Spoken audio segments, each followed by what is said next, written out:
लेकिन तमाम कंपनियां जिस तरह से तेजी की राह पकड़ चुकी थी, बाजार ने काफी सलामी दी इस तेजी को।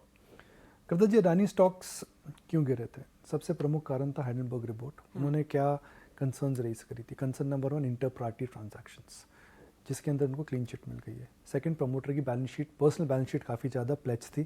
वहाँ पर भी हमने देखा कि अब बड़े निवेशक आ चुके हैं, उन्होंने काफ़ी खरीदारी करी है। प्रमोटर की पर्सनल बैलेंस शीट अब इतनी लेवरेज नहीं है।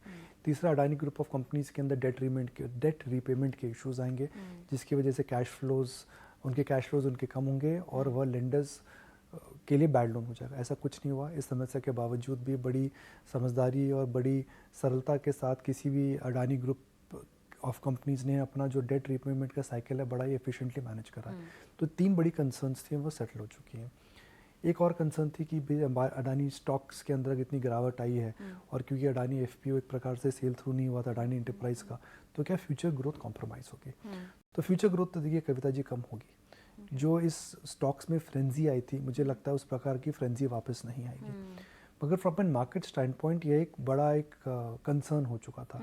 तो अगर आप एग्रीगेट मार्केट मूड की बात करें तो मार्केट मूड जनवरी एंड में, फरवरी में अडानी ग्रुप के सेल ऑफ की वजह से काफ़ी नर्वसनेस आई थी मार्केट के अंदर। बड़ा ग्रुप है, एक बड़े ग्रुप के अंदर इतनी हम लेवरेज कंसर्न्स देखते हैं, स्टॉक्स गिरते हैं, लेंडर्स का क्या होगा, तो वो concern from an market standpoint मेरे हिसाब से खत्म हो चुकी है। नियर टर्म में बोलना बहुत मुश्किल है कि अडानी ग्रुप ऑफ स्टॉक्स कहाँ जाएंगे, मगर मैं एक चीज़ बोल सकता हूँ, वॉलेटाइल रहेंगे, बिकॉज मार्केट्स इनकी प्राइस डिस्कवरी में अभी थोड़ा समय लगा सकता है।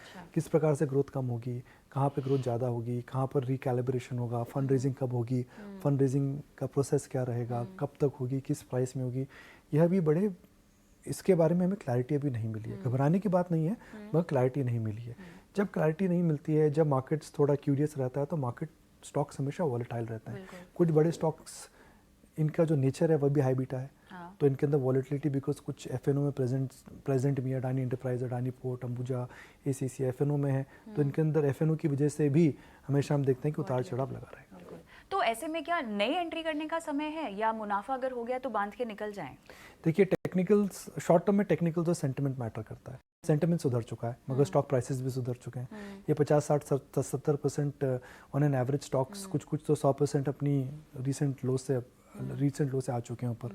सो the stocks are no longer available at what could be called as bombed out valuations.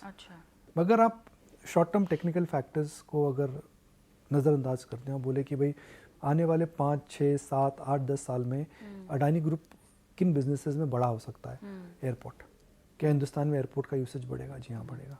क्या एयरपोर्ट और छोटे छोटे शहरों में जाएंगे? जी हाँ, जाएंगे।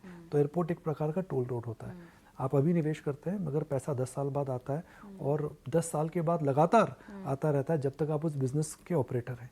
पोर्ट्स, इन्होंने इन्वेस्ट पोर्ट्स में कर दिया है। आज इनके पास बड़े बड़े पोर्ट्स हैं, बोथ लोकल एंड ग्लोबल, जो कि एक प्रकार का मोनोपोलिस्टिक बिजनेस है। अमूजा, एसीसी बेहतरीन सीमेंट कंपनियां हैं, बड़े साल का ट्रैक रिकॉर्ड है, इनके अंदर एफिशिएंसी आ रही है और मुझे लगता है आ सकती है। क्वार्टर गॉन बैक खराब था बिकॉज कोयले के प्राइसेस ऊपर थे। तो हिंदुस्तान में सीमेंट इसलिए बिकेगा बिकॉज घर बिक रहे हैं, बिल्डिंग्स बिक रही हैं, रोड्स बन रही हैं। तो as a trend I think ये सेफ है। अडानी एंटरप्राइजेज एक मदर कंपनी है जिसके अंदर सब छोटे छोटे बिजनेसेस हैं जो बड़े हो गए हैं, और छोटे छोटे बिजनेसेस को इंक्यूबेट करा जाएगा। तो उसमें अभी समय लगेगा कि ग्रोथ कहाँ आती है, ग्रीन हाइड्रोजन कहाँ जाता है। अडानी ट्रांसमिशन एक रेगुलेटेड बिजनेस है, मतलब अच्छा है, मगर not the best with in the Adani group.